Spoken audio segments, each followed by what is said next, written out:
সম্পূর্ণ একটা বন্য পরিবেশে বন্য প্রাণীদের ভেতরে আমি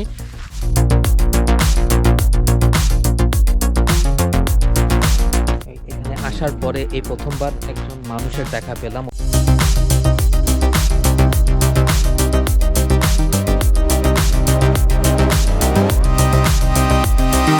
এত বড় এরিয়া, এটাও আমার দেখার মধ্যে হয়তো ছিল না।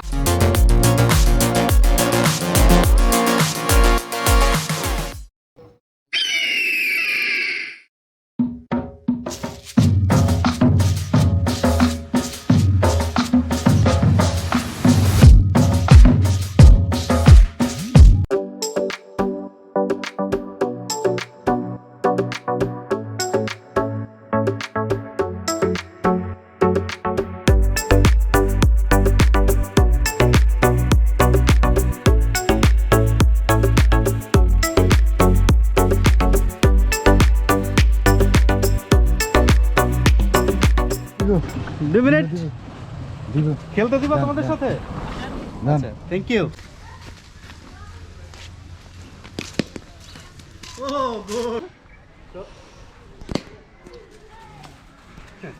যাবে তো বড় বেলিম চেঞ্জ করবেন।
এখানে আশপাশে যত দূর পর্যন্ত চোখ যায়,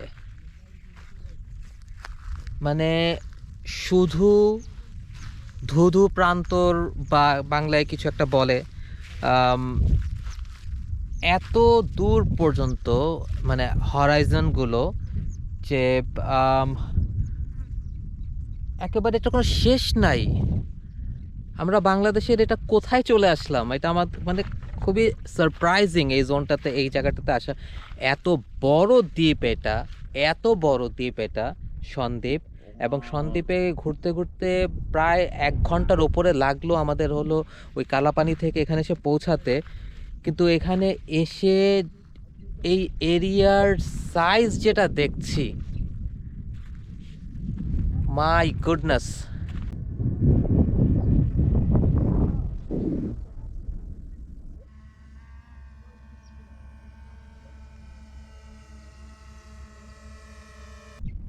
এখানে আসার পরে এই প্রথমবার একজন মানুষের দেখা পেলাম, উনি এখানে গরু চড়াচ্ছেন।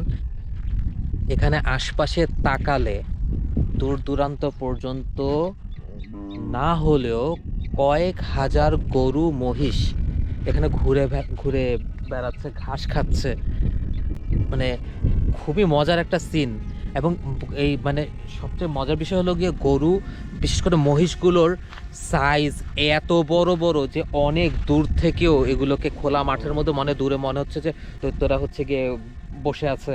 এই ধরনের দৃশ্য আমি আগে দেখিনি, বা এত বড় এরিয়া এটাও আমার দেখার মধ্যে হয়তো ছিল না। আমি অনেক বড় বড় এরিয়া, বাংলাদেশের মধ্যে অনেক খোলা খালি অনেক বড় বড় এরিয়া আমি অনেক জায়গায় গিয়ে দেখেছি, কিন্তু এখানে এসে ভাবতে পারি নাই যে এত ভ্যাস্ট ওপেন এরিয়া আমি পেয়ে যাব।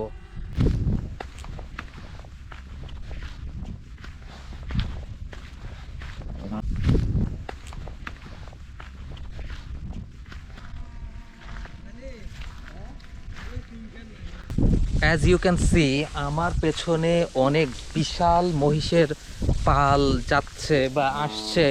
It's coming, they are coming towards me. তো আমি তাদের সামনে সামনে হাঁটছি। ইট লুকস লাইক যে তারা মহিষ এবং আই এম সামথিং, আমি তাদেরকে লিড দিচ্ছি, আমি তাদের বস। এবং হলো গিয়ে যে তারা আমার ডিরেকশন ফলো করছে, মেবি করছে না, কারণ তারা তো স্ট্রেট ওইদিকে ঢুকে যাচ্ছে। বাট অ্যামেজিং ভিউ, মনে হচ্ছে একেবারে সম্পূর্ণ একটা বন্য পরিবেশে, বন্য প্রাণীদের ভেতরে আমি, যে এরিয়াটা তাদের, আমি জাস্ট এখানে একজন স্ট্রেঞ্জার, আগন্তুক, এবং ওদেরকে আর ডিস্টার্ব না করি। Hello, hi, don't give that angry look to me.